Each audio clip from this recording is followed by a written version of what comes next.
We've heard it time and time again that eating carbs at night can make you gain weight, but what is the real deal? You know, another story just came out about this, is, you know, and everyone says, well, never eat food at night, ever. It'll turn straight to fat. Don't eat at night. Well, it's a little more complicated than that. Yeah. I always tell everyone that if you are going to have a really heavy carb-loaded meal, then that really should be during the day, when you're actually going to have some time and some energy to burn calories. Now, what do you do if you eat this late at night? What do? You go right to bed. So let's think about that. So if you're asleep, what is your metabolism doing too? It's kind of in a very resting state. So of course you can't burn off a whole bunch of bread late at night, and I think that's where that concept comes in. Is the real deal, it's both simple and complex? Yes, simple carbs. Play on words there, because it does come down to how much are you eating throughout the day. That's the most important thing, but there is also a big difference. If you're about to go to bed and you eat a super sweet snack, these are simple carbs. Could you imagine spike me your going blood to bed? sugar. Okay, I'm going to go to bed now. You know, I'd be very surprised if you ate that every night right before you go to bed if you don't put a few LBs on. But it does come to, no it's kidding. slightly different if you're going to go the complex carb route, because it doesn't cause such a massive spike in your blood glucose levels.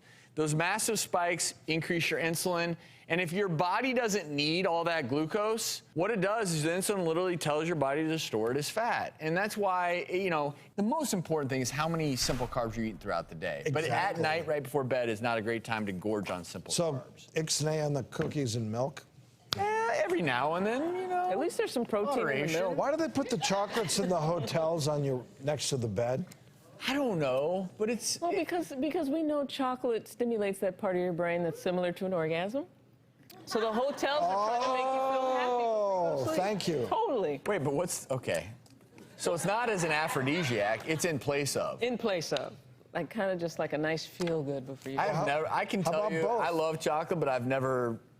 It's very different than an orgasm to me. You've had the wrong chocolate, buddy. Real quick, what is one of your favorite snacks before bed? Because going to bed on an empty stomach is not necessarily ideal either. Yeah, I like popsicles. Really? Yeah, I like That's popsicles. easy to digest. Yeah. I was going to say Cold. fruit, but fruit can be acidic. And then you lie down. If you have any reflux, that may not be the ideal thing. What about you? You know, it depends on the night. I like quinoa or kale. Right before bed, yeah, you do. And I like to arugula load right before bed. Sure you do. Drew's like, yeah. I do like to eat a little something before I go to bed. It helps me sleep better through the night. And it is the most interesting meal because you do have to make really smart choices. And, you know, some nights it might just be some dark chocolate. Other nights, maybe some Greek yogurt. And, yeah, I'll put a little bit of honey with it. I'm not terrified of a few carbs. Obviously not lactose. Yeah, yogurt's not a bad thing before you go to sleep. And the real deal is, yes, eating a ton of sugar right before you go to bed, not ideal, but it has more to do with what you're eating throughout the day.